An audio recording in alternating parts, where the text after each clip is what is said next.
So your GPS coordinates are attached to the phone. Oftentimes on social media, if you start uploading from Instagram, if you don't have the location settings turned off, somebody can end up seeing where all of your posts were uploaded from. Case in point, the state police, the person that handles all of our social media, was at basically was uploading pictures, and I called her one day. I clicked on this link on the Instagram page, and I didn't know necessarily what it was. And all of a sudden, it showed me where all of the pictures had been uploaded from. And then I called her and I said, "Hey, do you live at such and such lane?" And she was like, "Yeah." And she was like, I'm like, "How did you know that?" And I was like, "Have you ever been to your house?" And she's like, "No." I was like, "Have you ever told me your address?" And she's like, "No." She's like, "How'd you know?" I was like, "Well, all I did was I went to the Kentucky State Police Instagram page and I clicked the location where all these have been uploaded from, and it showed me exactly where you live." And she's like, "Oh, ma'am," right? And so be careful. Oftentimes things are out there. I've got a little sister. I've got a bunch of little sisters, and they take pictures of my daughters at my house, and it scares me because they put them out there for what? Anybody else to see. And oftentimes, if it's on Snapchat, it can even show the location that those were being uploaded from. So be careful and be cautious about that information that you voluntarily put out. Because chances are, most of the time, you wouldn't put out your phone number and your information. Sometimes you will. I was scrolling through my feed recently, and as I was going through, I pulled up one where someone that works for the state police, his thing, and I saw somebody's comment underneath, and they said, "Hey, Josh, it's been a long time since we've talked. Why don't you give me a call or swing by the house? Here's my address." Wow. True story, right? And so I saw that and I was like, huh, I know lots of kids that do that. I don't know a lot of adults that do this, so I'm gonna do this. And so I got up my phone and I dialed the number, and I was like, "Hello, Dr. So-and-so." He was a doctor in Lexington. "Hello, Dr. So-and-so. How are you?" And he said, "Good." I said, "Hey, this is Robert Purdue, the state police." He was like, "Who?" And I said, "Have you ever met me?" And he said, "No." And I said, "But you live at such and such is your address, and this is your phone." And he was like, "How do you have my information?" I was like, "We have friends in common, and you posted it on this thing." I said, "If I have it, chances are somebody else could have it. So why don't you go ahead and delete that and not put your information online anymore?" And he's like, "Thanks." All right? And so we do it, man. We put things out there voluntarily without understanding. But I'm telling you, being on the other end of the line, being on the law enforcement side that has to go work all these burglaries and robberies and things like that, man, be cautious about what you put online. So I want to close with this last video. And this is going to kind of completely wrap it all together in a nice big basket. And honestly, this is why it's important. Because your kids, man, what do your kids mean to you? They mean the world. And this world wouldn't be the same without them. So take a look. Daniel had really been bullied most of his school career. When he hit high school, it exploded. He didn't fit in with a lot of the crowds. He wasn't into sports. He was into hunting and trapping, which not a lot of kids his age are into. So he had a hard time finding kids who had common interests with him. So that made him a target a lot of the time. It started out with words. He was called just horrible names. It progressed to having trash thrown at him. He was punched in the stomach. He was made to lick a bus window. He was jumped from behind walking to the buses. He was ridiculed for the music he listened to. You name it. They looked for any little thing just to make his life miserable. When he was jumped walking to the bus, the boy told him the night before that he was going to do it. He said to him in a text, "Why? I know you don't like me. That's why I don't come near you. I don't have any interactions with you. I respect that. Why can't you respect me? What have I done to you?" His response was, "Because you're a pussy and you need your ass kicked." It makes no sense to me even today. One of the kids that Daniel had a lot of issues with had texted him. I saw the text myself. And it said, "Why don't you take one of your precious guns and do the world a favor, go kill yourself?" He texted that same kid and he said, "You won't have to worry about me anymore. I'm going to go home and kill myself."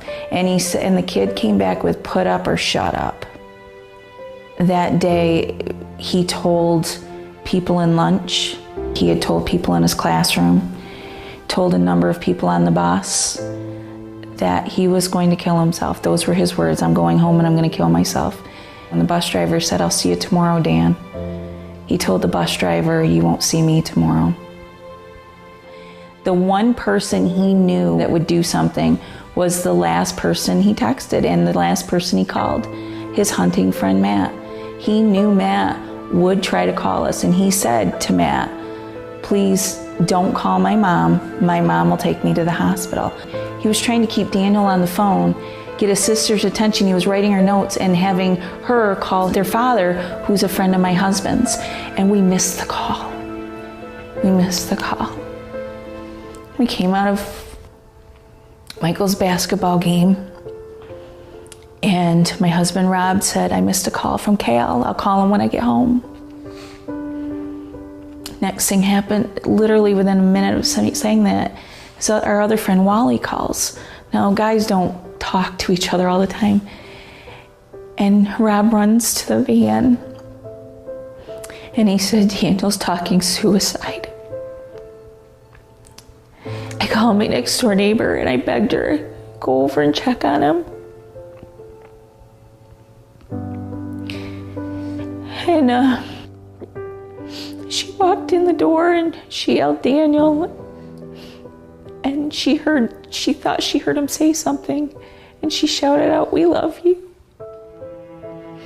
And then she heard the shotgun blast. And I ran to his room, and the sight that I saw was horrific. It was horrific, and I remember hearing myself screaming, but I couldn't feel it. And running back outside, and I could hear Michael screaming, "I want my brother back."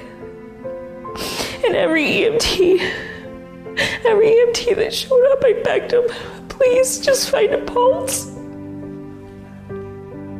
I'll take him any way that I can have him." No, there was none. I've played a million scenarios over in my head what I would do if I was there 30 minutes earlier. Knowing what I know now, I would just wrap him in my arms and just beg him and tell him how much he means to so many people. Because so many people have talked to us since he died. They've sent us letters. I received letters from kids his age. I just wish he knew how much he meant to so many people. He did matter. He does matter. His book bag with his books, still right on the bench where he left it that day. We will never recover from this. Never.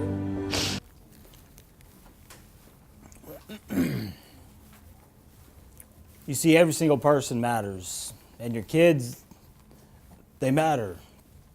And your kids, they need you. Oftentimes, man, we see it so many times where they just get in over their head and they think, man, there's no way out. You see, I want to put this up here, and I'm going to close. I just want to say, man, warning signs of suicide, because unfortunately, this being cyberbullied is one of the number one reasons that kids finally say, man, I'm going to end it all. Showing signs of depression or ongoing sadness, withdrawal from others, losing interest in favorite activities, or trouble sleeping or eating. Talking about or showing an interest in death or dying, engaging in dangerous or harmful activities, including reckless behavior, substance abuse, or self-injury. Giving away favorite possessions and saying goodbye to people. Saying or expressing that they can't handle things anymore, or making comments that things would be better without them. To reiterate what Judge Neal said, man, if you're a parent and you're not snooping, you're a bad parent. Because how could this have been different if another parent that had access to one of those other people's phones could have seen it and said, hey, this isn't okay, or if this mom would have found it before any of this ever happened, man, pay attention. Because every single person, man, they matter, especially when they're your son or your daughter. You see, things that happen online, man, it can have long-term consequences and horrific results, but it doesn't have to be. You see, online, there's a lot of great tools that can be used. People can connect, people can tell positive stories, people can make a difference and make this world a better place. And whenever social media is used for those kind of applications, man, it's great. But unfortunately, sometimes, and so few, sometimes just use it in such a way to tear people down and wreak havoc. So with that, I'm going to open it up. If anybody has any questions, I'd be happy to answer anything. I know we covered a bunch and we went from like gamut to gamut. And so with that, anybody have any questions? I have a question. Yeah. My son loves Fortnite. Is there anything that's like hidden in Fortnite? I think it's a stupid game altogether. I mean, you shoot people and you do like a little dance and stuff. I'm like, I don't know why we're celebrating. You're killing people, but yeah, that kind of stuff in Roblox. I mean, Yeah. Roblox has a chat thing. Yeah, I mean, Yeah. Block that. Yeah, a lot of times if they're talking to somebody online, so someone there's a lot of, okay, how about this? Any kind of application where kids are at, online predators are at too. Okay? And so all they have to do is go online and start having a conversation and find those that they're going to be able to continue to have that conversation with. Maybe they move them from Minecraft or from Roblox or from whatever they were playing over into a completely different application to where they start being friends with them in hopes of enticing them to leave or enticing them to start sending something, and so they're dangerous. If they're talking to people online that they don't know, the possibility and the potential for it to be abused and somebody to take advantage of them starts going up tremendously. I think that it was a couple years ago, someone was playing Minecraft. They lived in New York, playing with somebody that lived in Texas. The person who lived in Texas was stopped in New York a couple days after they played with rope, duct tape, a knife, and a couple other things, like on their way to that boy's house, okay? And so anytime that anybody is online and they talk with other people that they don't know, the danger exists. And so, And internet part of that stuff off. yeah, and so do. So if they're doing it and they're not talking to anybody, they're not communicating with anybody, it's completely different. And so pay attention because stuff can happen, yeah. And then Family Link is a great app that you can have on your phone that you can see what's going on their phone. So you can see their location, and I don't know if you've talked about that, but there is one that you can have like connected. I have it connected Yeah. to my son.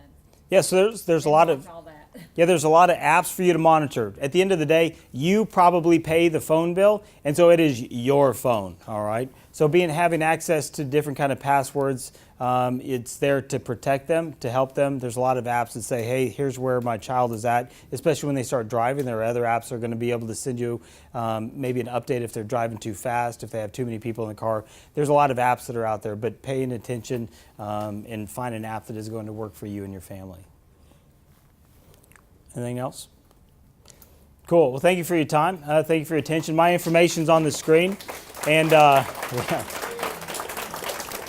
Here's my sales pitch. If you've got your phone and you're on Facebook, Snapchat, Instagram, Twitter, you can follow me at TPRPURDY and hopefully continue to help us share a positive message with the community that we're able to serve. So y'all take care and be safe.